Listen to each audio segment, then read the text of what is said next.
Pad 1. We had a full 9-second duration burn on all 6 engines. We should also note that today's launch on Pad 1 is intended to be the last launch on this pad in this configuration. As we head into the next generation Starship Flight test program, we'll be modifying Pad 1 to meet the demands of our future missions. Yeah, and among many other things, we're installing a new orbital launch mount, a new flame trench system, and upgrading the chopsticks for future catches. So until that's complete, we'll be running operations from Pad 2, which will be coming online very soon. All right, let's go over to Hawthorne, where Tyler is ready to talk a little Starlink. Thank you, Jake and Amanda. My name is Tyler Lionquist, and I'm a Starlink business analyst here at SpaceX. Starlink is SpaceX's low Earth orbit, high-speed internet that's bringing connectivity both on Earth and in space. So, Starship is outfitted again today with 4 Starlink terminals, powering those incredible live shots of ship in orbit, through re-entry, and then all the way down to splashdown in the Indian Ocean. Now, we've had a couple of recent milestones that are worth celebrating. Back in September, we launched Starlink for its 300th time. And this summer, we surpassed 7 million active customers with service available across 150 countries and territories. We've come a really long way since turning on service for our first paying customer in rural Idaho 5 years ago, back in October of 2020.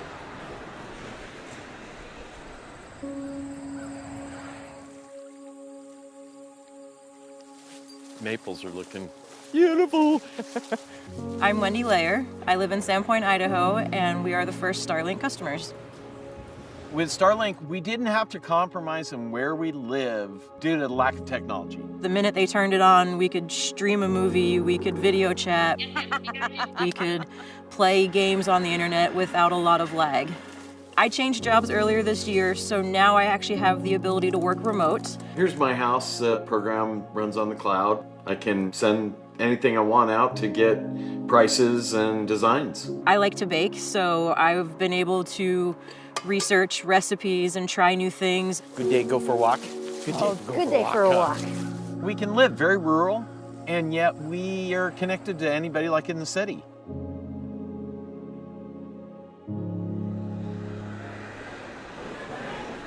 And I'm happy to report that Wendy and Sean are still Starlink customers today. So in just over 5 years, we've added dedicated services for aviation, maritime, RVs and rail, and have expanded our emergency response capabilities. We've activated high-quality internet for millions of people, including those that live in some of the most remote places on Earth. Starlink is enabling rural school districts, counties, and tribal governments to offer online access to education, telemedicine, and many other critical services, in some cases for the first time ever. And yet, a third of the planet continues to go without access to reliable high-speed internet, so there's a lot more work for us to do. But Starlink was designed from the very beginning to meet these needs. And as each new version of Starlink comes online, the constellation's capacity and performance increases significantly. The larger V3 satellites that will deploy from Starship will bring gigabit connectivity to users and are designed to add 60 terabits per second of downlink capacity to the Starlink network.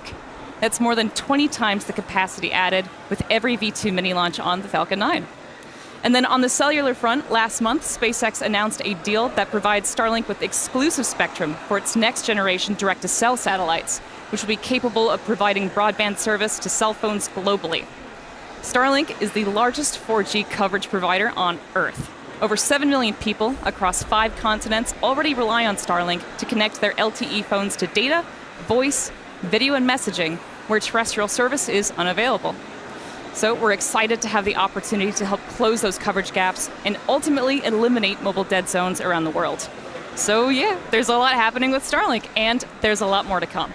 So let's head back to Amanda and Jake at Starbase to take us through today's flight profile. Thank you so much, Tyler. So today's flow profile, we're looking to get our second re-entry with this iteration of ship. And prior to every launch, we work closely with the FAA and international air traffic organizations to efficiently and safely integrate launch and re-entry operations into the airspace. And we've got a special guest here. What the? We're live. What's up, guys? How's it going? Good to see you, boss. Hi. Hey. How's work going? Good. We're live right now. What the? Yeah. Getting ready for Flight Come 11. say hi. How are you feeling for it? Good. This is the first time that I'm going to be actually outside standing and watching the rocket. Because normally I'm in mission control and stuff. Okay. Yeah. But now I'll be standing out in the garden there Okay. So Awesome. it's really going to be much more visceral. Yeah, you're gonna feel Great it. place It's to gonna watch. be, it's gonna be, it's gonna be awesome. When it's launching? We'll be in here this time, but usually we're out there watching. Yeah. All right, sounds good. All Good right, luck later. and have fun. Have fun. All right, so that was an exciting cameo there. But yeah, starting with liftoff, we'll get into the flight profile here. Super Heavy will ignite 33 engines, 24 of which are flight proven today. We'll power through ascent ahead of hot stage separation, where booster will shut down all but 3 engines. Stage 2 lights its Raptor engines while still attached to Super Heavy. That is what we call hot stage separation. We'll see a directional booster flip and engine relight for boost back. And we'll be intentionally headed to a splashdown in the Gulf with a V3 style landing burn demonstration today. Meanwhile, ship will continue with its ascent burn to a suborbital trajectory, where it will attempt to deploy 8 Starlink simulator satellites. And we're also planning to relight a single Raptor engine. Then it's time for a re-entry, where we're once again testing the limits of Starship's heat shield by intentionally removing tiles. The ship will also perform a pretty dynamic banking maneuver that mimics the path of a return to launch site for Ketch that will fly on a future mission. And if all that goes as planned, we'll conclude the test with a landing flip, burn, and soft water splashdown in the Indian Ocean. So definitely another action-packed flight profile, Dan. This is planned to be the final launch of this version of Starship, version number 2. Right now, we're actively building multiple next-generation V3 Starship and Super Heavy vehicles in the factory, kind of right behind us, so let's take a minute and nerd out a little bit. All right. Those are going to be launching from Pad 2, which is nearing completion down here at Starbase. Both the pad and the vehicles are going to roll in really significant changes. This is building on everything we've learned from all of these flight tests to make a vehicle that we're looking to mass produce. Starting with the Starship upper stage, which is going to look pretty similar on the outside, but it's getting pretty much a complete overhaul under the hood. We're getting major design changes to its propulsion system that's going to accommodate that new version of Raptor, which puts out higher thrust. We're also getting an energy storage upgrades, tons of avionics changes, a lot of things that will enable longer duration missions. One notable thing you'll start seeing on the outside are these new docking adapters, which we'll use when we bring 2 starships together for propellant transfer. That's a core capability of Starship that we're going to demonstrate next year. Bottom line, though, this is the Starship we're planning to use for all of our next major milestones: orbital missions, return to launch site and catch, reuse, propellant transfer, and then making our way to the moon and Mars. Now, Super Heavy, we've shown some of this off, some of this hardware already coming out of the factory. It has upgrades like this, a redesigned fuel transfer tube. That thing's roughly the same size as the first stage of a Falcon 9 rocket. That channels all that cryogenic fuel down to Super Heavy's 33 engines. We made it bigger. Basically a rocket inside of our rocket that gives us a faster, more reliable flip and simultaneous engine startup.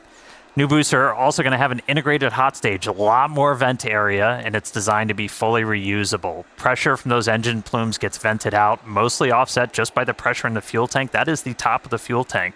And then we add a non-structural layer of steel on the top that helps take all the heating. It's mapped to where all the high heating goes. Grid fins also getting a big change, going from 4 down to 3. They're 50% larger, though, much higher strength. They're also going to get used for vehicle lift and catch.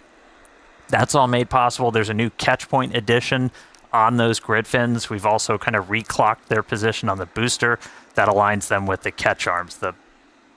Yeah, we got it right in the middle there. All right, and then powering it all, Raptor 3. Looks radically different, just straight up radical. Tons of major changes.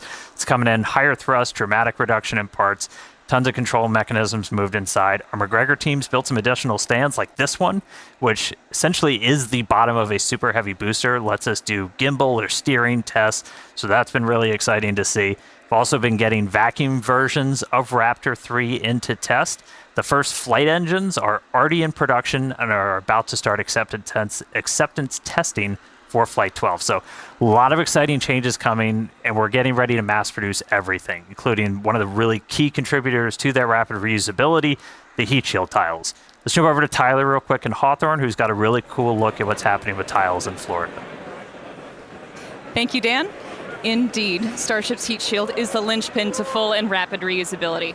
We can't launch, land, refuel, and launch again if we have to spend months refurbishing the heat shield after every launch, like they did in the Space Shuttle program. So, in a future where Starship is flying several times a day, many, many thousands of heat shield tiles will be required. So yeah, we need to get cooking on those tiles, which is exactly what's happening inside the fully automated bakery down at the Cape. In just 3 years, tile production at the bakery has surpassed the total number of tiles produced during the 30 years of the shuttle program. To go from the raw material to a finished tile, it takes about 40 hours. And today, the bakery is producing about 1,000 tiles a day. But it's set up to produce enough tiles for 10 ships per month, which is about 7,000 tiles a day, or a tile off the line every 13 seconds. So yeah, the bakery is well on its way to providing Starship with all the tiles for missions to Mars and beyond. And for today's flight, we've made a modification to the heat shield tiles. Dan, do you mind filling us in on what's being referred to as the Crunchwrap tile? Absolutely. I always love to get to do a little show and tell. So we've got thousands of these heat shield tiles covering Starship. Now they're kind of all next to each other. There's a small gap in between all of them. You got to leave a little bit of space as that metal underneath will expand and contract. That way they don't crunch into each other and start breaking. However, that lets some of that plasma kind of seep through, and we see really high heating on the sides and then down on the metal.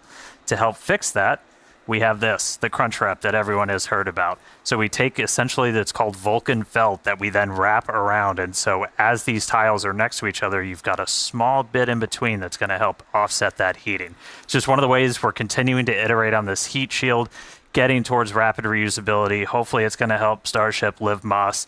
You know, everything is just going to get us to that end state of a fully and rapidly reusable vehicle. So pretty much the entire vehicle has those on it today. We've done this on multiple Starships previously, but this time pretty much the whole vehicle has it. So that was special for today. All right, enough heat shield tiles. Let's go quick check-in on the pad. So if you did notice, we did shift our T0 just a little bit. We're now counting down to 6:23 and 41 seconds Central Time. We shifted a little bit as we were working to finish clearing the range. We are monitoring sea and airspace both here over the Gulf and in our splashdown location over on the Indian Ocean. We were working with the FAA, a lot of other international agencies to coordinate all of this. Good news, range is currently green. We're able to get everything out of the way that we are tracking in the Gulf. So weather status, I don't even really need to do. Not a cloud in the sky, beautiful day, no probability of violation for launch at this point. We're not currently tracking any issues on the vehicle or the pad. You can see our fill levels are getting up there. We're almost completely done with our propellant loading. We've gone through all of our checkouts so far this morning, aligning our guidance, navigation, and control system, getting the vehicles ready for prop load, the farm. Everything has gone pretty smoothly so far. We got through our go, no go for prop load. That happens at T-minus 1 hour and 15 minutes. We've been loading fuel and locks on board the ship since about 53 minutes before launch. Boosters started just about 10 minutes after that. We continue loading prop until just around 3 minutes before liftoff, and then at that point we'll be ready to go. So bottom line at the moment, we're looking real good. Again, 6:23 and 41 seconds Central Time is our target T0, so we're going to keep counting down. Sounds like great news so far. Thank you, Dan. And we do say it repeatedly because it's important to understand, but these flight tests are all about the data. Data helps us build and fly faster until we're eventually ready to fly people and cargo at scale to Mars. That is our foundational mission and basically just the major inspiration for our work here every day. Yeah, that's exactly right, Amanda. And our first missions to the Red Planet are just down the road, and we recently shared some exciting news. Starship cargo flights to the Martian surface for research, development, and exploratory missions begin in 2030, and we already have our first customer. Yeah, exactly. Starship is open for business, and one of the first payloads will be provided by the Italian Space Agency. They recently signed a first-of-its-kind agreement to carry Italian experiments on the initial Starship missions that deliver customer payloads to Mars. In related news, Starship cargo flights to the surface of the Moon for research, development, and exploratory missions will start in 2028. So a ton of Starship activity to look forward to, and if you'd like to learn more about our mission to making humanity multiplanetary, go ahead and visit spacex.com/Mars. Okay, now as we get closer to launch, development continues down here at Starbase, Texas, to shape this growing city into a truly unique place to live and work. And part of being a city, particularly one surrounded by nature, is environmental stewardship. The nearby Boca Beach dunes have unfortunately been eroding at an alarming rate for some time, so SpaceX is teaming up with Cameron County and the city of Starbase to stop that erosion and hopefully preserve the beach for years to come. Yeah, and as one of its first permanent residents and someone who's actually called Starbase home for over 3 years now, I can tell you the beach totally adds to the uniqueness and awesomeness of living here. Starbase is truly unlike any other place on Earth. You know, where else can you see the world's biggest rocket every single day? Yeah, Starbase is definitely the place to be, and we're always looking for more people to come help build the future of spaceflight. Yeah, particularly engineers, especially for our propulsion and mechanical system teams. You could be working on tests just like these ones, proving out the designs of our next generation Super Heavy booster. Fun fact, we actually tested the booster to 13,400 tons of thrust, which is more than the power of 3.5 Saturn V rockets, which is just crazy. We're also looking for civil and structural engineers to help literally build the future. Whether it's buildings like the Gigabays currently going up at both Starbase and the Cape, each is a massive vertical integration and assembly facility with over 700,000 square feet of workspace. Both sites are currently in progress, actually going vertical as we speak. Or you could be designing the Starship launch sites of the future. There's really no shortage of future to build here. So visit spacex.com/careers to see all of our openings if you're interested. Okay, now as we head into terminal count, all eyes are on the rocket. Dan, how are we looking? Are we green? Amanda, we are so green. Everything's still looking really good. So we've got a green range, not tracking any blockers there to launch.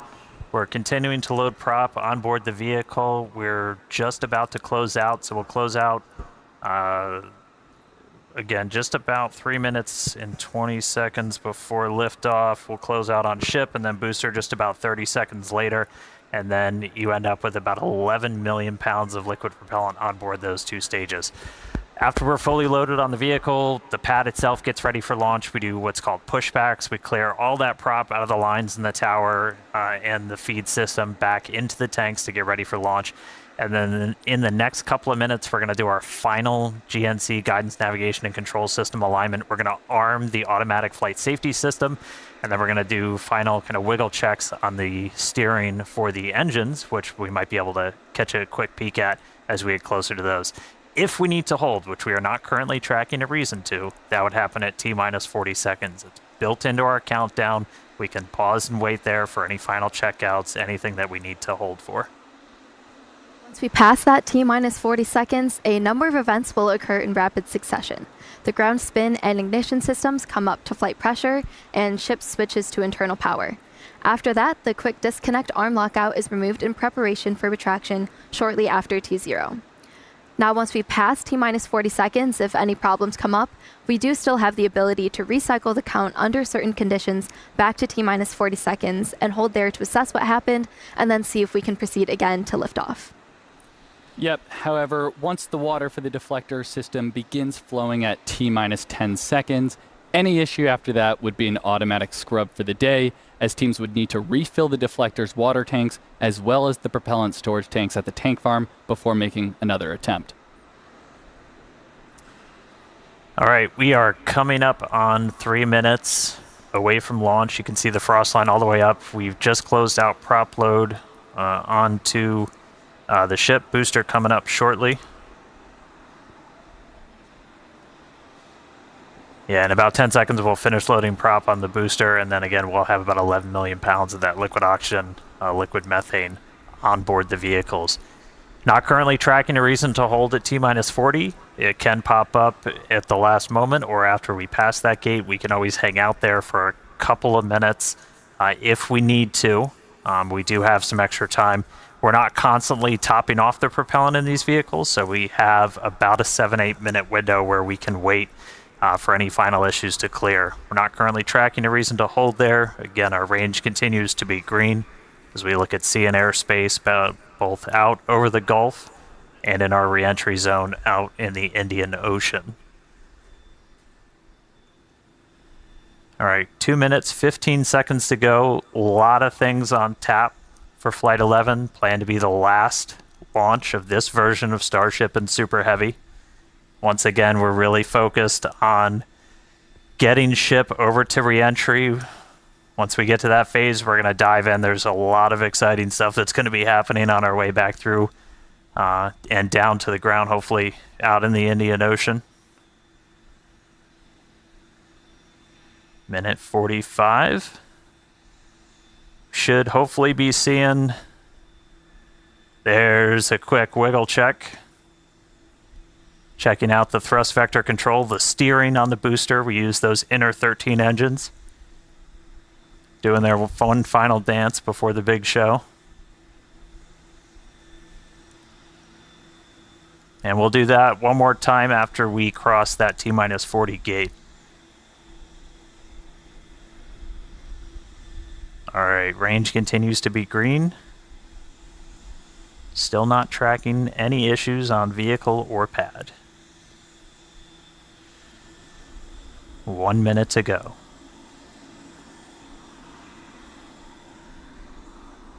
As a reminder, we can hold at T-minus 40. We're not planning to.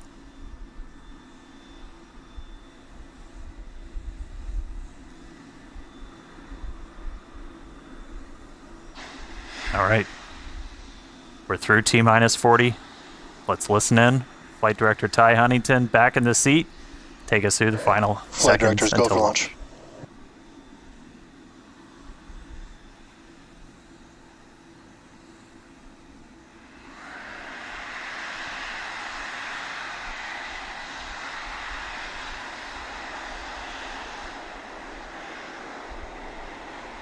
T-minus 10, 9, 8, 7, 6, 5, 4, 3, 2, 1.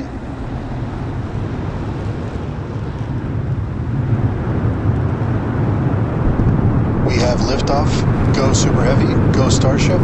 Thanks for all the historic flights, Pad 1.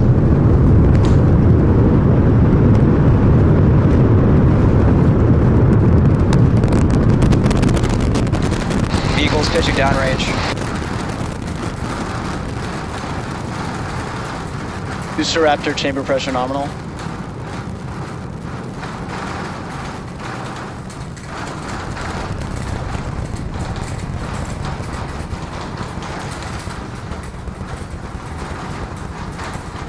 Booster and ship nominal power and telemetry. All right, we are about 45 seconds into flight. We're still getting the rattle here at Star Factory. We are seeing 33 out of 33 Raptor engines lit on Super Heavy as it arcs across the Gulf. Coming up next on Max Q.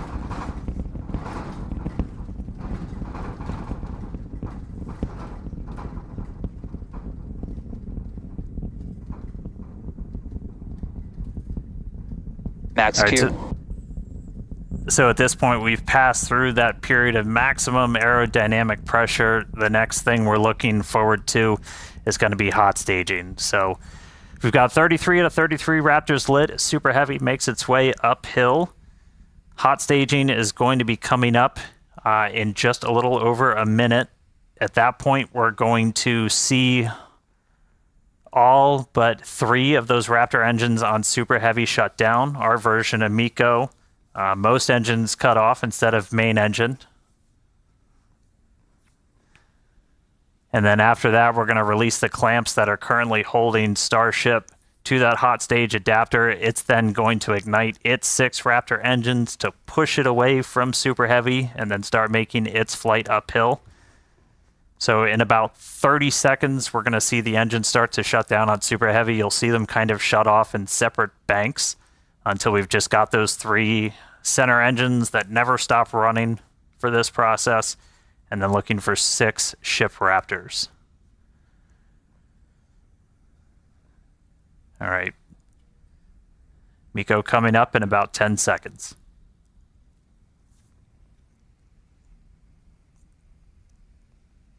See the engines throttling down. Booster engine cutoff.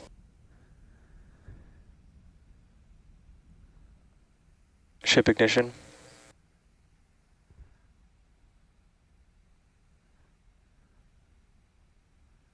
Stage separation. Use backburn startup.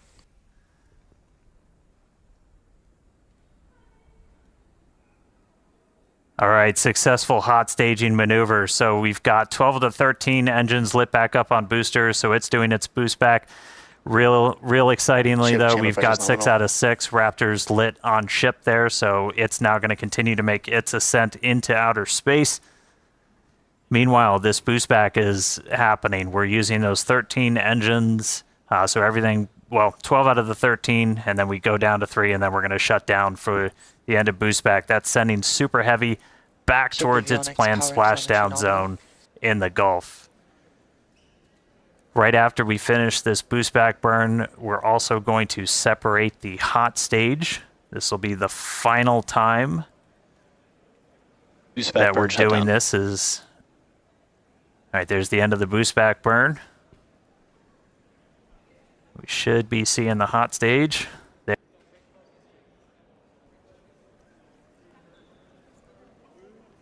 So the hot stage separates. It's going to make its way down, also splash down in the Gulf. In the meantime, though, these 6 ship Raptors are going to continue firing for about 5 more minutes. Next up for the booster, though, is going to be its landing burn. There's a cool tracking shot. We dump some of the prop out on our way back in. All right, so for booster, this is one of the main things we're trying to get is going to be this landing burn. Oh, that's so you can see the hot stage kind of making its way towards the left side. So that's the bottom of the booster. It's about to pass right in front of where you can see some of that prop dump happening. They look like they're close together, but there's a good amount of distance between them, and the hot stage will go down and splash down in the Gulf while the booster comes back for its landing burn. Starship is on nominal trajectory. All right. Looking good on our trajectory, looking good on everything. Jake and Amanda, you guys with me down there? Yeah, definitely. The crowd is gathering over here in the office. You can definitely feel the energy in here. Great to see that booster is making its way down to the splashdown zone in the Gulf. Yeah, the shaking down here was absolutely nuts. The windows are still there, still intact, so that was pretty awesome. But yeah, booster's coming down. We're at about 30 kilometers. All right, yeah, and as we approach that landing, just like tower catches, we will be doing a 13-engine landing burn to slow down. This time it will be in a V3 configuration. And as we're starting to get into the denser part of the atmosphere, the booster is using 4 hypersonic grid fins to guide itself through atmospheric entry towards its landing site. And we're just about 20 seconds away from landing burn start, where we'll first ignite the center 13 engines, then bring that down to 5 to slow down the booster for landing. And finally, that will come down to 3, and we'll cut all of them off while we're still about 200 meters in the air. So booster is going to see a bit of a harder thing. Booster landing burn startup.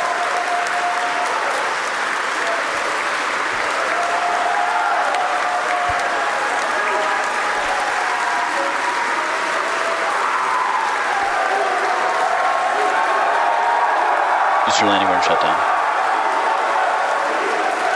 And there we heard it, booster landing burn shutdown. We saw a 13 to 5 to 3 V3 demonstration, and into the water we go. Wow, that was absolutely awesome. If you can even hear us right now, congrats to the whole SpaceX team. So far, so good for today. That was incredible. All right, great stuff, guys. I'm jealous of the crowd. All right, back to ship. Ship's still making its way. We've got a little under 2 minutes left in this ascent burn, so we've got all 6 Raptor engines still firing. So the next major milestone we're going to be looking for is SECO. That's our second stage engine cutoff. That's should be coming right at about 8 minutes and 58 seconds into flight, so we've got about 1:20 still to go. Really cool to see Booster go through that landing burn. That was one of our really key demonstrations we wanted to try and do today. That's mimicking what we're going to be hopefully doing. Oh, we just got our sonic boom, sounds like, from the Booster coming back. All right, less than a minute to go. So we are going to see the 3 RVACs, the vacuum optimized engines, shut down first, and then we'll shut down those 3 center engines. So we should be a little under a minute until SECO. Just a reminder, this is putting us into a suborbital trajectory, so we're intentionally just going slow enough that we're not going to achieve full orbit. This puts us on a course where those engines shut off, and no matter what, we're coming back. Starship is in terminal guidance. In the Indian Ocean. All right, terminal guidance. So we should start seeing the shutdowns come up in just a couple seconds. Less than 30 seconds to go in this ship ascent burn.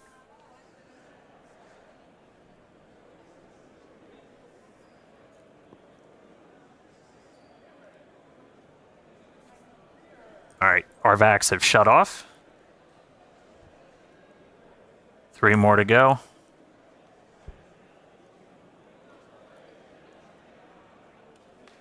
Ship engine cut off.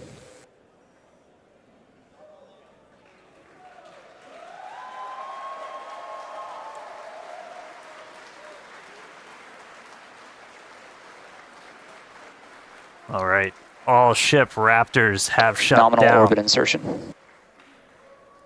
You just heard nominal orbital insertion, so we are on the path that we wanted to be.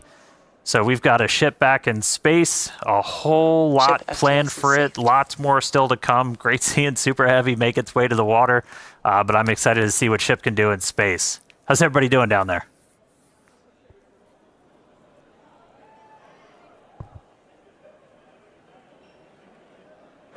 Yeah, if you could hear the crowd behind us this whole time, people are definitely happy with how the day's been panning out so far. Definitely exciting to see Starship safely in space, and super pumped to see all the team's hard work in action here today. Yeah, and we guaranteed it at the start of the show, but it has been an awesome day so far. It's crazy. All this has happened in just 10 minutes. All the objectives were met on the booster, including that V3 style landing burn. So now all eyes are on the ship as we get ready for our in-space objectives. But we've got a few minutes until that next milestone, so sit tight, enjoy the views, enjoy the space jams. We'll be back at T plus 16 minutes for payload deploy.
All right, welcome back, everybody. If you're just now joining us, where the heck were you? But we are getting ready for payload deploy. That's going to start once we get the payload door open.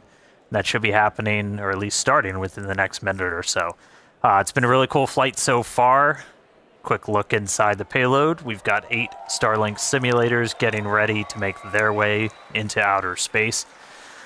But great flight so far. Booster able to make it all the way to its splashdown and landing burn experiment, so that was really exciting to see. We got ship on orbit, nominal orbital insertion, so right on the money with its trajectory. Now we're ready to start tackling a couple of in-space objectives. So next up, we are currently venting down the nose cone, essentially the payload area of Starship, as we get ready to open up this payload door. We were able to do this successfully for the very first time on our last flight, on Flight 10. Oop. Hal got ahead of me. Looks like he's opening up the payload door already.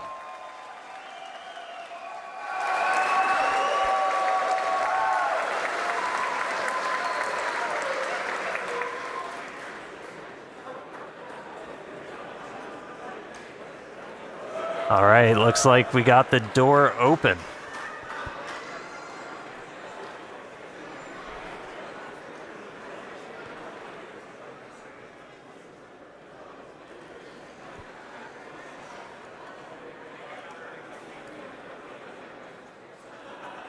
All right, so payload door is open. Next up, going to be to start deploying these Starlink simulators.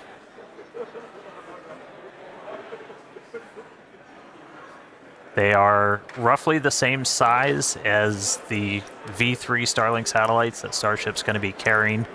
That's going to add some pretty crazy capacity. We'll run through the numbers in a little bit. We were able to do this for the very first time ever on our last flight, and so this will be another test. We made a couple of tweaks to the rails for deploying this based off of what we saw last time, but excited to see these get out the door. Our next iteration of Starship's also going to have kind of a more powerful PEZ. It's going to deploy these at a little bit faster speed, but looking to see our next demonstration of this hopefully in the next couple of seconds. We should start seeing them move out the door.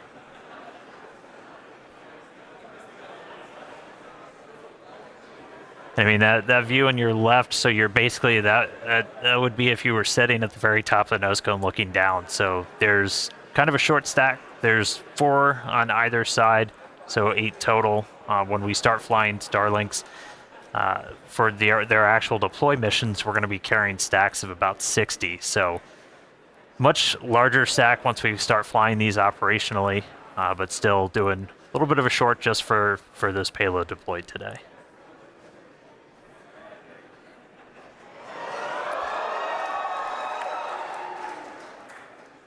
Looks like we got a little bit of movement there, Dan. Coax it out. Get it moving, Jake. There we go. All right, first one going out.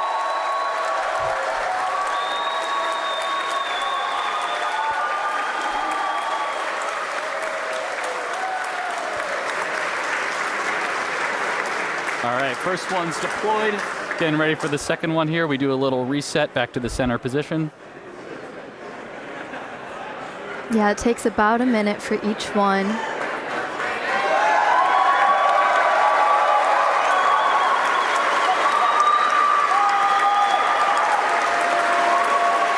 Looks real smooth too. They made a couple of tweaks to those rails. If you watched the last ones, it had a couple of bumps on the way out, but moving out super clean this time.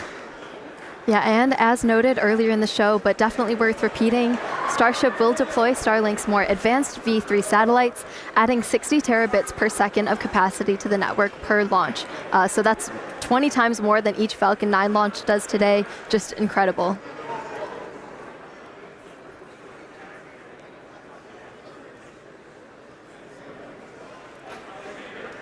Yeah, and anybody that's been following Starship, you know Starlink's kind of the MVP for these flight tests, where it's not only giving us the views we're seeing right now, but also just real-time data through every phase of flight. So We've got a couple dozen cameras on Starship. We've also got a bunch of cameras spread across the globe, including out in the Indian Ocean where we've got our fun buoys floating. There goes another one.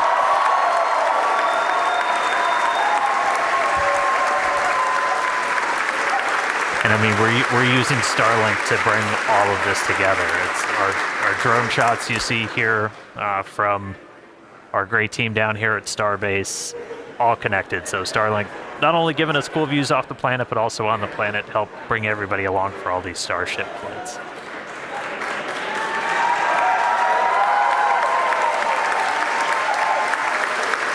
I think that's number 4. Somebody check my math.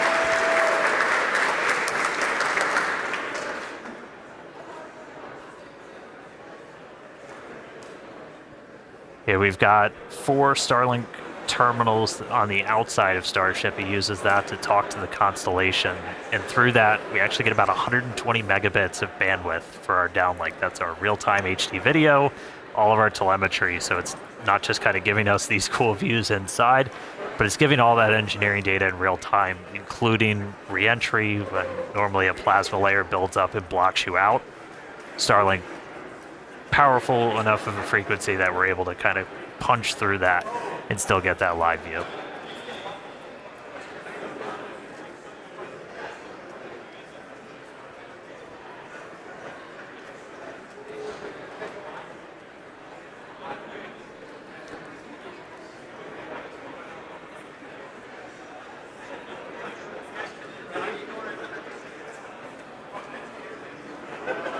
All right, next one out the door. There we go.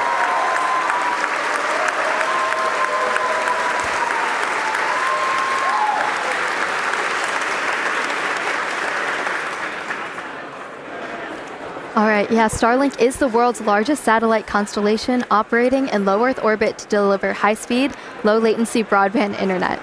This provides internet access to people around the world, many of who have never had connectivity before. Oh.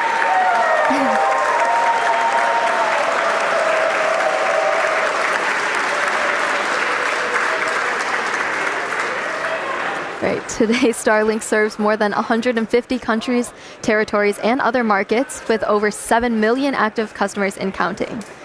To meet the global growing demand for high-speed internet, SpaceX expanded its factory over in Bastrop, Texas, which is just outside of Austin, and also introduced Starlink Mini, as well as an upgraded version of the Starlink Standard Kit. Yeah, and one thing to note about this satellite deploy is that they will be following the same suborbital trajectory of the ship. So these dummy sats will not be going in orbit. We do expect them to burn up on re-entry.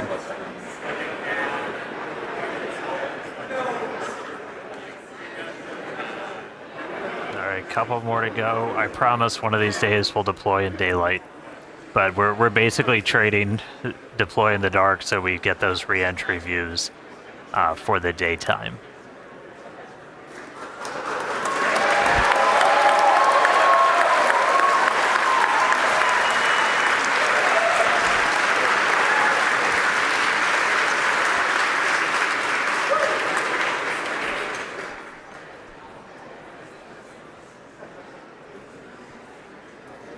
All right, I think we got one more to go.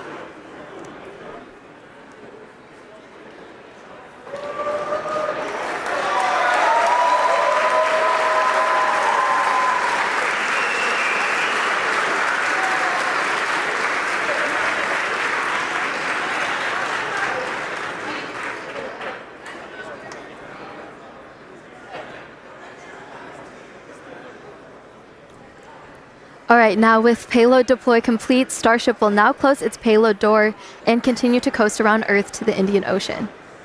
We still have a ton of major events to come today, including Raptor Relight at about T plus 37 minutes.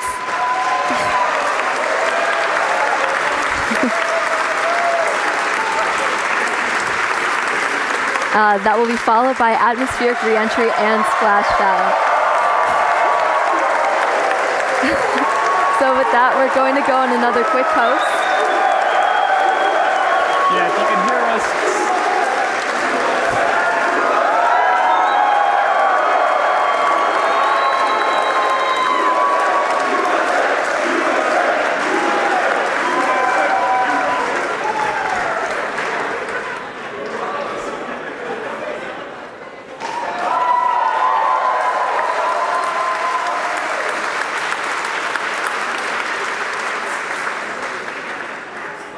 All right, with that payload door closed, we're going to sit tight, enjoy the views, and enjoy the space jams. Again, we'll be back in just a few minutes for Raptor Relay and then head back for reentry.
All right, welcome back, everyone. If you're just joining us, you did miss some exciting stuff because Starship successfully deployed its second ever payload, 8 Starlink simulator satellites. And now we're expecting the relight of a single sea-level Raptor engine in space coming up here just after T plus 37 minutes. So about a minute left to go. Yep, just a little while. I think we're tracking to 37 in around 49 seconds or so. So we should be just about a minute and a half where, again, as Amanda just said, we're going to relight one of those center engines. This will be the third time that we've tried this. We did it successfully back on Flight 10, and then we did it for the very first time back on Flight 6. This is not a deorbit burn. This is demonstrating essentially all of the systems you would need to do a deorbit burn. So that's obviously your Raptor engine, and then also your header tanks, your smaller tanks in the nose cone, where we have liquid oxygen, liquid methane in a smaller, more easily pressurized container, which we can use for on-orbit burns. And we're also going to tap into those when we do our landing burn. So this will be a critical capability once we go to full orbital missions. You'll have to do a deorbit burn to break out of orbit, send it back down to Earth. But in this instance, we're already on our way back down towards Earth. So this is just going to demonstrate the capability of turning one of these engines on. We should be coming up in just about 20 seconds or so, looking for one of those Raptor engines to turn back on. They've been off since we completed that successful ascent burn almost 30 minutes ago. Here we go. Oh, Raptor ignition. And shutdown. All right, there was that Raptor relight. Looks like engine 3 full duration. As Dan mentioned, that's a third attempt, and we just did it 3 times in a row. So congrats to the team, the ship team, Raptor team. And then there we heard nominal second orbital insertion. All right, so congrats everyone on the milestone. That was awesome to see. We're 3 for 3. We're going to take another break, and we'll be back for re-entry at about T plus 45 minutes. We'll see you soon.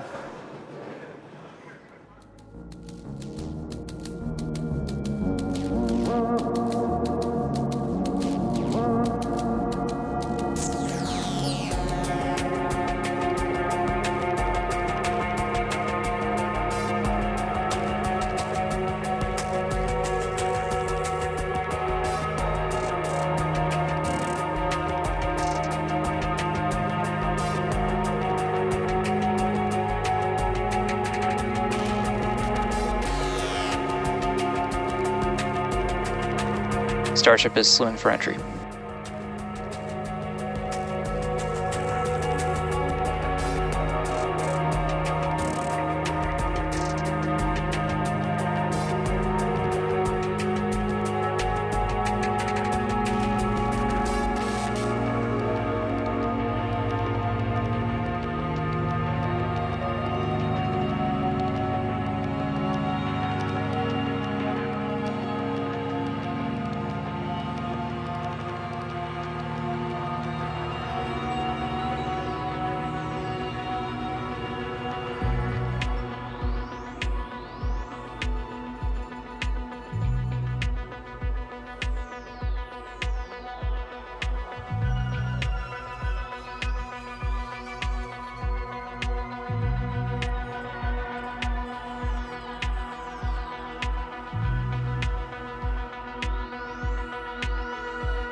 Starship is approaching entry interface.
Ship is starting entry, good attitude.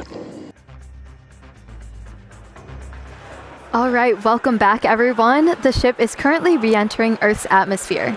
As a reminder, we don't plan to recover the spacecraft today, but rapid and reliable reusability is the ultimate goal. Yeah, the light show has already begun. You can see plasma starting to build on the windward side of the rocket there. And, re-entry is a critical phase of flight, and we need information on how the ship systems perform. Re-entry is also extremely demanding portion of flight because we need the ship to scrub off all of the energy we used to launch the rocket. So remember the 33 engines plus the 6 engines on ship that we used to get up into space, we now are using aerobraking essentially to scrub off all that energy.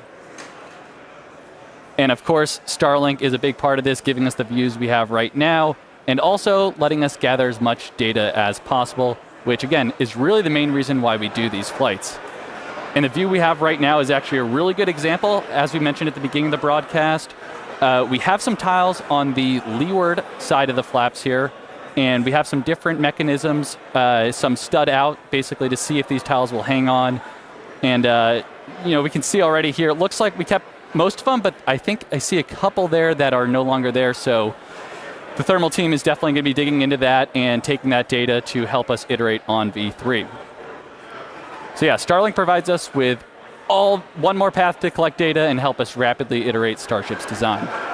And if the ship does manage to make it all the way to re-entry, we'll collect valuable data on the spacecraft flying through the Earth's atmosphere at hypersonic speeds, or more than 5 times the speed of sound. Re-entry is typically a portion of flight where we don't have communications with spacecraft because it's re-entering at or around orbital velocity, which is roughly 8 kilometers per second or 5 miles per second. At those insanely high speeds, the spacecraft moving through the atmosphere creates a plasma field around the vehicle. Yeah, and that blanket of plasma distorts communication frequencies, so it's not uncommon to experience brief blackouts in communication. All right, so big picture here, Starship is designed to land on Mars where there are no runways or other humans to help out. So that means we need to do a propulsive landing instead of a more traditional means like parachutes, which is what our Dragon spacecraft uses, or a runway like the Space Shuttle. Propulsive landing enables more rapid reusability. Now, as the ship makes its way back to Earth, we should start hearing some callouts. When we hear entry max heating and entry max Q, that means the ship has made it through the maximum heating and aerodynamic loads it will experience as it returns. So if it makes it through all of those, that's a pretty good sign that we're doing well. Yeah, and we heard flaps have control of the vehicle now. Okay, there's a great shot there. You're starting to see the plasma build up.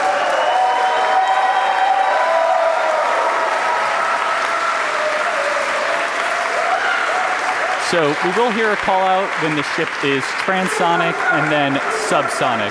Transonic refers to the period of flight where the velocities of airflows surrounding and flowing past the vehicle are concurrently below, at, and above the speed of sound, somewhere in the range of Mach 0.8 to 1.2. All right, a lot of numbers coming up here, but for reference, commercial jets have a range of cruising speeds, but most fly around Mach 0.74 to Mach 0.85, which is 480 to 575 miles per hour, or 770 to 930 kilometers per hour.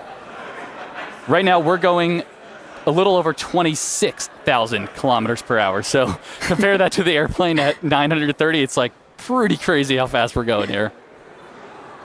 All right, and after we hear the call out that Starship is transonic, we should hear the call out that Starship is subsonic.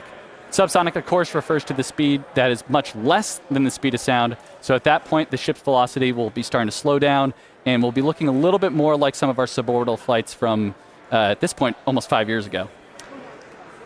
Yeah, so re-entry so far is looking pretty good. You can see that plasma field. Also, again, with those missing tile experiments, especially, we're putting the ship through a lot today, but things are looking pretty good so far. Yeah, we're looking good. I do want to remind people that we are pushing ship to the limits. We've done a lot of these missing tile tests. We did it back on Flight 10. Every time we do it, we throw something new and the ship makes it through. This time, we're really pushing it. We've removed these tiles in some of the spots that see the highest level of heating. And we remove tiles that have zero backup protection underneath. So there's essentially just bare steel. It's one of the heat of re-entry.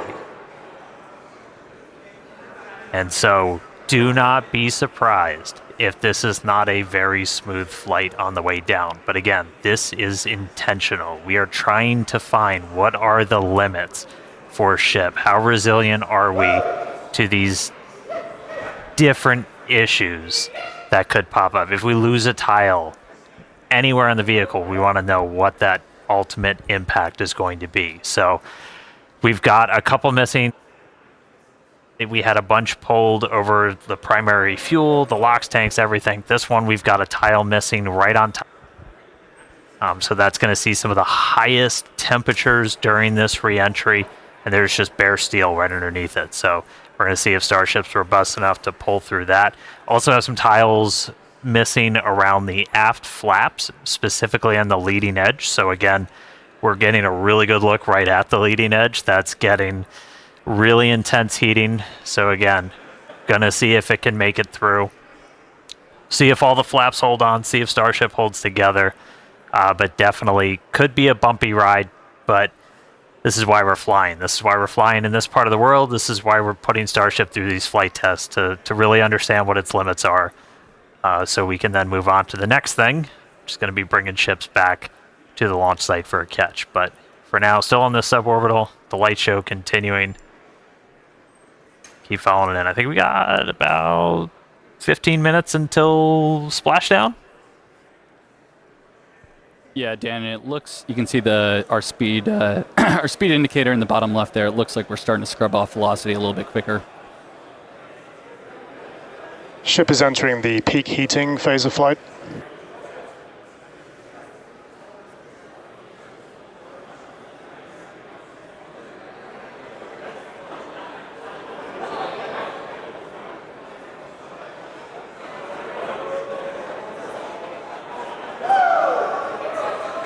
Looks like we can see some clouds down there as we pass through 70 kilometers altitude.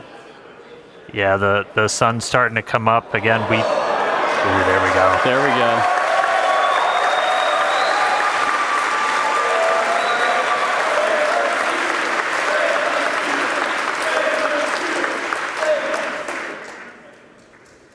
Skirt is intact so far this time. If you watched Flight 10, you saw we entered with a little bit missing.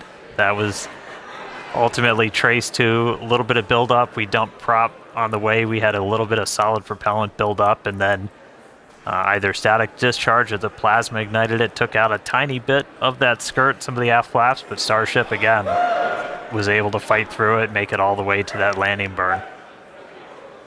We addressed that, changed some of our prop dump con-ups, though, so should not be seeing that this time around.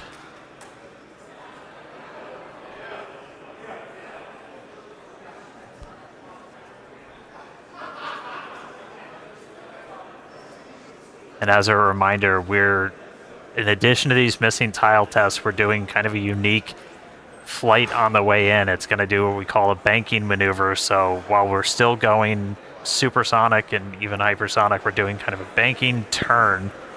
And then we'll do a pretty aggressive turn right as we get into the subsonic and start doing our belly flop. And that's designed to essentially be the approach that we would do on a return to launch site and a tower catch. So don't be surprised if we see the ship start to turn and make a few maneuvers as it makes its way down to the Indian. And fun fact, even though we're doing all this turning, we're essentially targeting the exact same spot in the Indian Ocean we went to last time.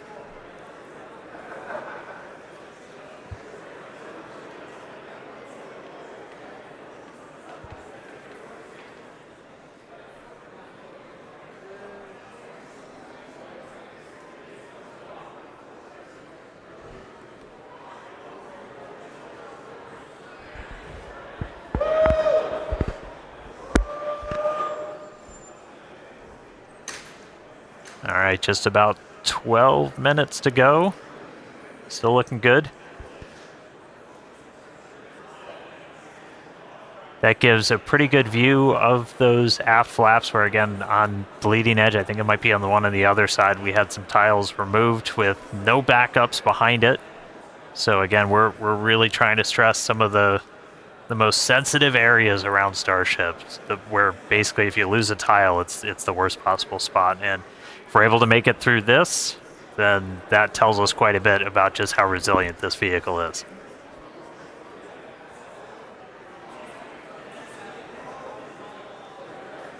Yeah, and that shot we just had earlier was looking at what we call the business end of Starship with all the Raptor engines. And those are the engines that we're going to be expecting to light for that flip and landing burn, hopefully in about 10 minutes once we get through reentry. Yeah, there we go.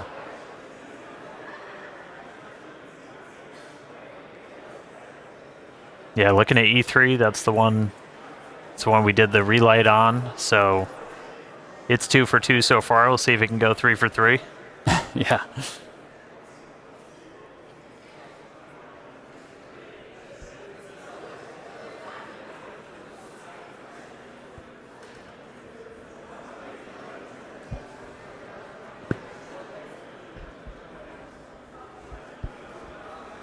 All right, we can see that speed just continue to bleed off under 20,000 kilometers an hour.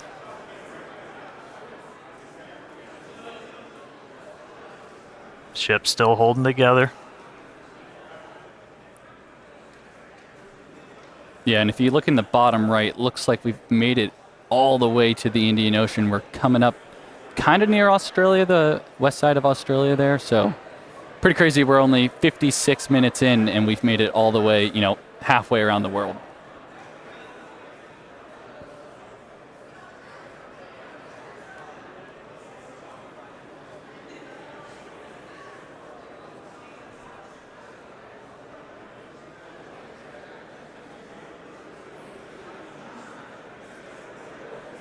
actually a good demonstration of a future capability we hope to have on Starship, where we will do point-to-point transport on Earth.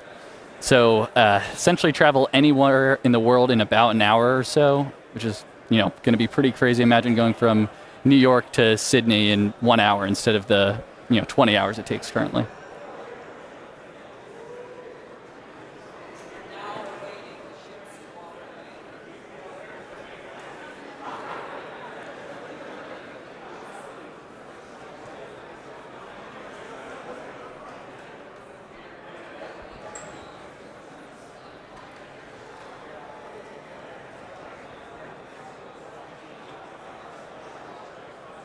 And a reminder, so this camera is, we see some of the heat rate picking up a little bit.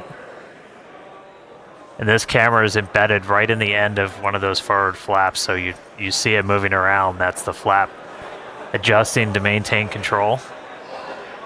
Looks like we're getting into our bank maneuver.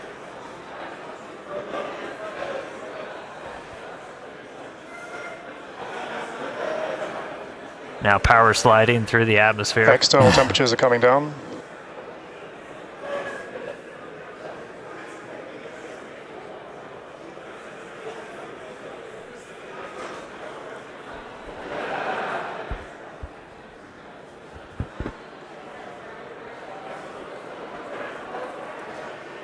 Vehicle is now at maximum dynamic pressure.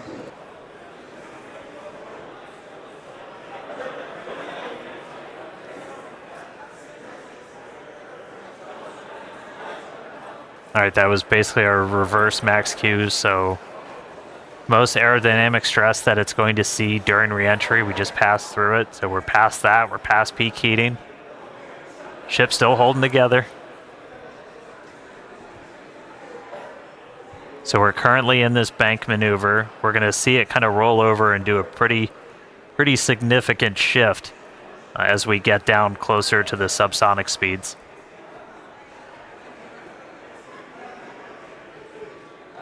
Yeah, and that bank maneuver that Dan's mentioning is all in part of us to learn about the guidance, navigation, and control for return to launch site missions. So in the near future, we're hoping to return the ship back to the same pad we just took off on 59 minutes ago, and we've got to do some of these pretty dynamic bankings to make that trajectory work out.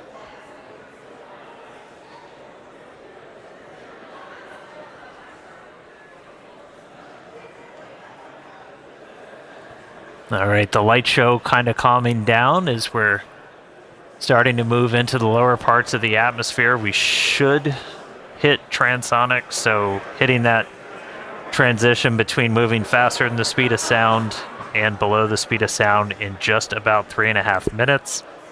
Our landing burn should happen right around an hour and 6 minutes after launch, so we should be just about 6 minutes away from that. You can see lots of daylight.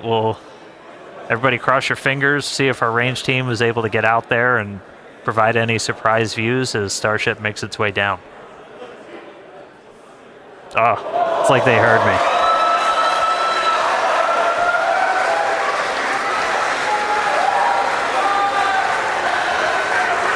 Ready and waiting, let's go.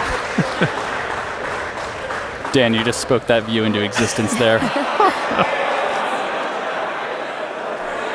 And again, all brought to us by Starlink. Maneuver has started. All right, there we go.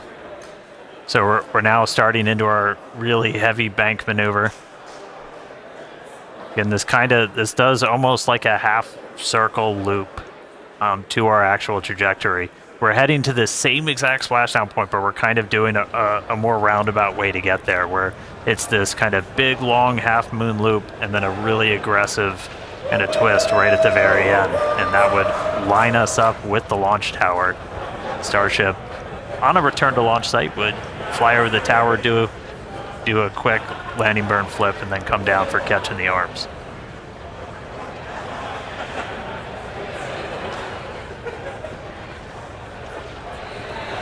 How about that S38 decal there, staying strong on that view we just had?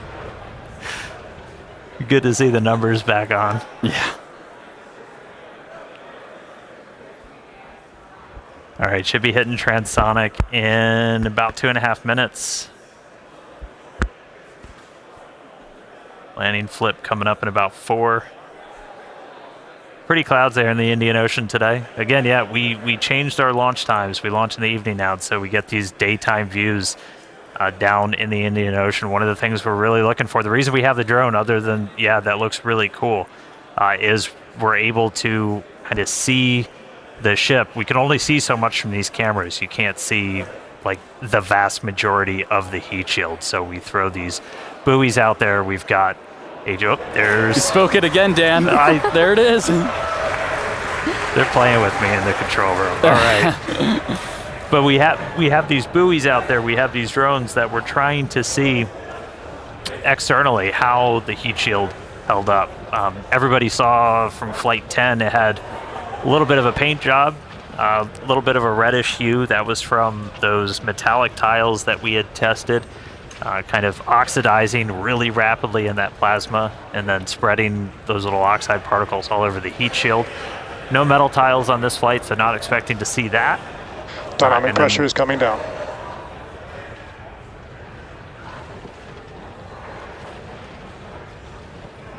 Hope nobody gets seasick. All right, coming up on transonic shortly. It's about 2.5 minutes of landing burn. Yeah, and once we get to around the 15-kilometer altitude mark, that's where we have a lot of flight history. Starship is transonic, starting the belly flop phase of flight.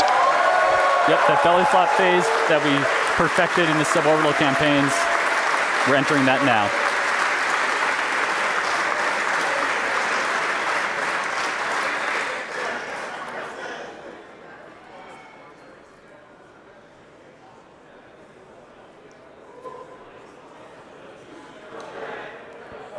Right, starting to get those Raptors ready. Should be 2 minutes away from landing burn. Again, we're going to do a flip.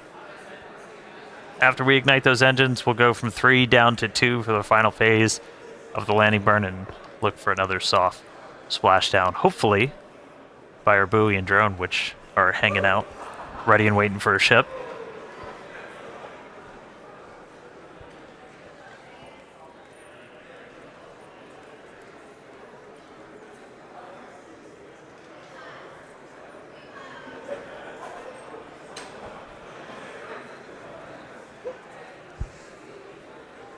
Seeing all 3 center engines have entered the chill phase.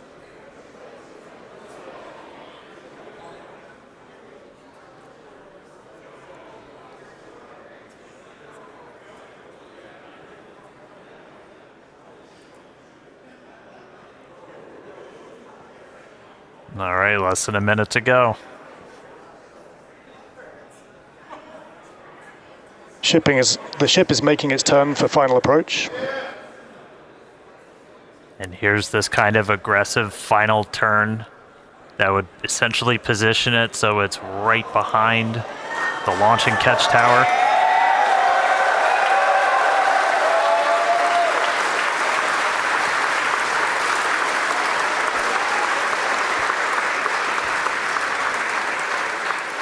Flaps holding strong. Landing burn in just under 20 seconds.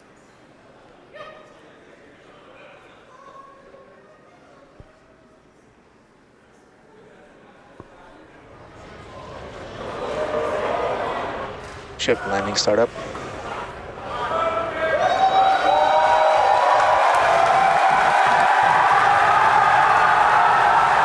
There's our landing burn.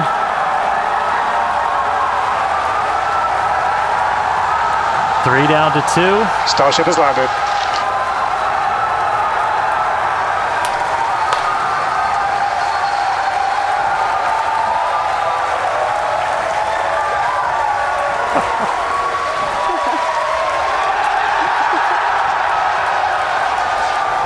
As we said, we're not planning on recovering the ship today. Hey, welcome back to Earth, Starship. We are down in the Indian Ocean. Let him hear it, Starbase. What a day. What a flight.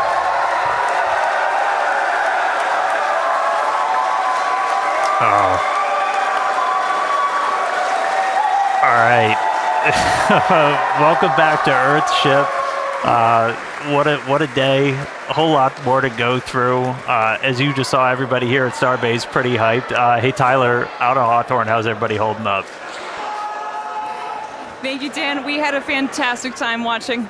It was another exciting Starship flight test in the books, and we hope that you enjoyed those Starlink views too. So congratulations to the team at Starbase and everyone here and around the company. So many employees contribute to the Starship program as we continue to iterate and make progress towards a multi-planetary future. So that wraps it up for us here in Hawthorne. Thank you for tuning in, and back to you guys. Yeah, what an incredible launch today. We had successful liftoff. Booster completed its objective, successfully splashed down over in the Gulf. Obviously, we saw another amazing Starlink deploy as well from ship.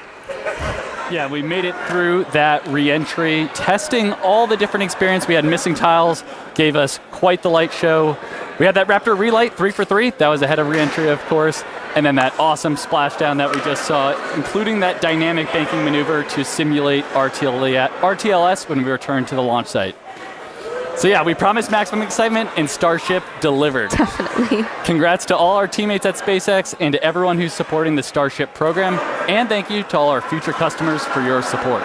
We'd also like to thank the fine people of Cameron County, including the residents of its newest city, Starbase, as well as the Coast Guard, the Federal Aviation Administration, the